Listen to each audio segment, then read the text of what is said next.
அஸ்ஸலாமு அலைக்கும். Welcome to Minafa mixing channel. இன்றைக்கி நம்ம என்ன பார்க்க போகிறோன்னா, குடல் கிரேவி செய்வது எப்படி. வாங்க வீடியோக்குள்ளே போகலாம். இந்த மாதிரி ஒரு தடவை செஞ்சு கொடுத்து பாருங்கள். குடல் சாப்பிடாதவங்க கூட விரும்பி சாப்பிடுவாங்க. அதற்கு குடலை நல்லா க்ளீன் பண்ணி எடுத்து வச்சுக்கிடுவோம். 3 தக்காளி, 2 பெரிய வெங்காயம், 1 கப் கட்டி தேங்காய் பால், எண்ணெய் தேவையான அளவு, 5 பச்சை மிளகாய், 1 கருவேப்பிலை கொத்து, மல்லித்தூள் 1 டேபிள் ஸ்பூன், சீரகத்தூள் 2 டேபிள் ஸ்பூன், மிளகாய்த்தூள் 1 table spoon, Kashmiri chilli powder 2, மஞ்சள் தூள் 1/2 டேபிள் ஸ்பூன், இஞ்சி பூண்டு பேஸ்ட்டு 3 டேபிள் ஸ்பூன், உப்பு தேவையான அளவு, புதினா மல்லி 1 கைப்பிடி, கருவேப்பட்டை, ஏலக்காய், கிராம்பு பொடி செய்தது, அப்புறம் தண்ணி, தேங்காய் பால். இதுதான் தேவையான பொருட்கள். குடல் அவ்வளோ சீக்கிரம் வேகாது. அதனால் நம்ம குக்கரில் தான் குடலை இப்போ நம்ம வேகப்பட போகிறோம். இப்போ க்ளீன் பண்ணி வச்சுருக்க குடலை அது கூட சேர்த்து தண்ணி, தேங்காய் பாலையும் அது கூட ஊற்றிடணும். இப்போ தேவையான அளவு உப்பு, கொஞ்சம் மஞ்சள் தூள், 1 டேபிள் ஸ்பூன் இஞ்சி பூண்டு பேஸ்ட்டு. இதை போட்டு கொஞ்சம் நேரம் மூடி விசில் ஒரு 8 விசில் வர்ற வரைக்கும் வெயிட் பண்ணும்.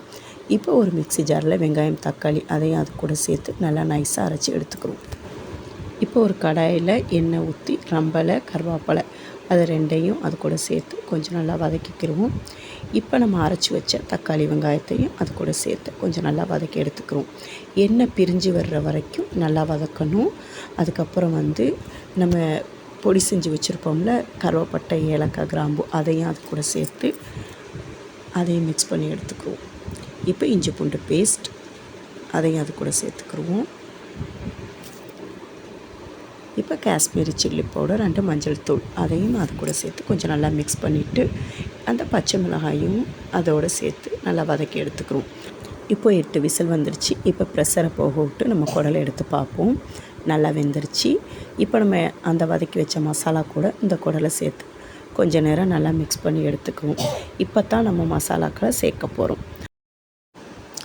மிளகாய்த்தூள், மல்லித்தூள், சீரகத்தூள் எல்லா மசாலாக்களையும் ஒன்றா சேர்த்தாச்சு. மசாலாக்கள் சேர்த்த பிறகு நல்லா மிக்ஸ் பண்ணி கொஞ்சம் நேரம் நல்லா வதக்கி எடுத்துக்கிறோம். இப்போ குடலுக்கு தேவையான அளவு உப்பு சேர்த்துக்கிறோம். இப்போ கட்டி தேங்காய் பால் அதையும் அது கூட சேர்த்து கொஞ்சம் நேரம் மிக்ஸ் பண்ணிவிட்டு கொஞ்சம் நேரம் சிம்மில் போட்டு வச்சுருவோம். இப்போ மல்லி, புதினாவை அது கூடயே சேர்த்து கொஞ்சம் மூடி போட்டு மூடிடுவோம். நல்லா எண்ணெய் பிரிஞ்சு வர்ற வரைக்கும் லோ ஃப்ளேம்லேயே இருக்கட்டும். நான் சொன்ன இந்த மாதிரியே நீங்களும் குடல் கிரேவியை ட்ரை பண்ணி பாருங்கள். கண்டிப்பாக உங்களுக்கும் பிடிக்கும். என்னுடைய இந்த வீடியோ பிடிச்சிருந்துச்சுன்னா லைக் பண்ணுங்கள், ஷேர் பண்ணுங்கள், கமெண்ட் பண்ணுங்கள், சப்ஸ்கிரைப் பண்ணுங்கள். தேங்க்ஸ் ஃபார் வாட்சிங்.